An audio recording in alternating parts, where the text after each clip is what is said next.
On August 6th, Thailand welcomed Myanmar's President Min Aung Hlaing for a two-day official visit. The talks covered security, trade, energy, labor, and cooperation with ASEAN. The visit also raised questions over why Thailand keeps engaging with Myanmar despite serious human rights concerns and political issues in their country. For Thailand, geography is a big part of the answer. An expert points to the 2,401-kilometer land border between the two countries. He says Myanmar matters to Thailand in two ways, as an economic partner and as a source of threats that can cross the border.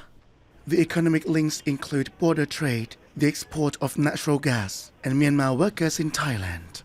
The security concerns include online scam networks, human trafficking, illegal drugs, pollution, and spillovers from fighting inside Myanmar. Cutting all contact would make these problems harder for Thailand to manage. So if Thailand were to completely cut ties or isolate Myanmar, we would lose every operational channel needed to address these negative crises. You cannot suppress scam compound.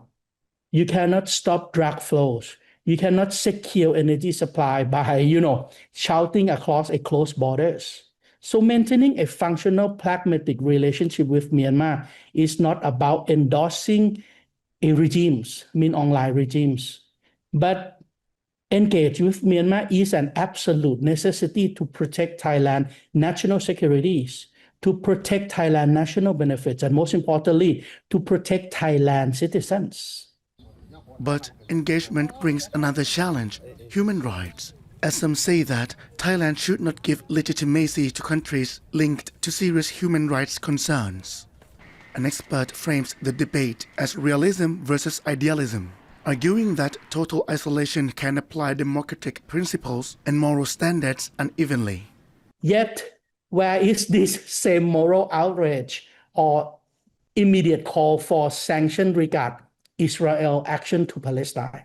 You don't see this group of people, right? Or where were these principles when military of the US strike during the diplomatic talk and during the holy month of Ramadan to Iran? You don't see this group of people.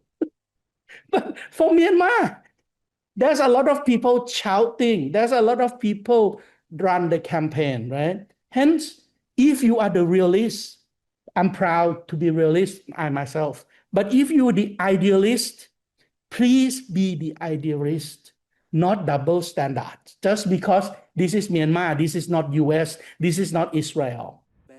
Thailand's foreign minister says Thailand's engagement is not about giving legitimacy, but the aim is to use dialogue to support peace and reconciliation. For us, it's not about legitimacy. It's about trying to bring peace back, trying to promote a peace process, trying to encourage by way of engagement for Myanmar, the government of Myanmar, to continue with dialogue, to do more in terms of reconciliation. So this is, for us in our minds, it's really about helping Myanmar return to peace, stability. Looking ahead, Thailand is preparing to assume the ASEAN chairmanship and host the ASEAN summit in 2028. Dr. Piti says the country should use that role to become a strategic bridge between Myanmar, ASEAN, regional powers, and the wider international community. He proposes a special task force on Myanmar, using one channel for official engagement and another for humanitarian contacts with other Burmese actors. Another important issue is that Thailand and ASEAN should work with great global powers to widen humanitarian access. We have to work out with all parties in Myanmar, ASEAN, regional powers, and global power in order to make sure that at the end, at least local ceasefire will be there. I don't put a high hope to national ceasefire in Myanmar, right? Just local ceasefire. Just have at least peace. It may not sustain, understandable, because this country is in the war zone since 1960, but at least peace, humanitarian assistance, business opportunities and get rid of all bad practices in order to make sure that Myanmar people, no matter what ethnic you are, and ASEAN people can live in peace within our region. For Thailand, Myanmar is not a distant issue. What happens there affects Thai security, trade, and livelihoods. The challenge is to stay engaged without compromising human rights. As the expert believes, the bridge only matters if it leads to safer borders, more humanitarian space, and a more stable Myanmar. กิตติพัฒน์ ชื่นสุขจิต Thai PBS World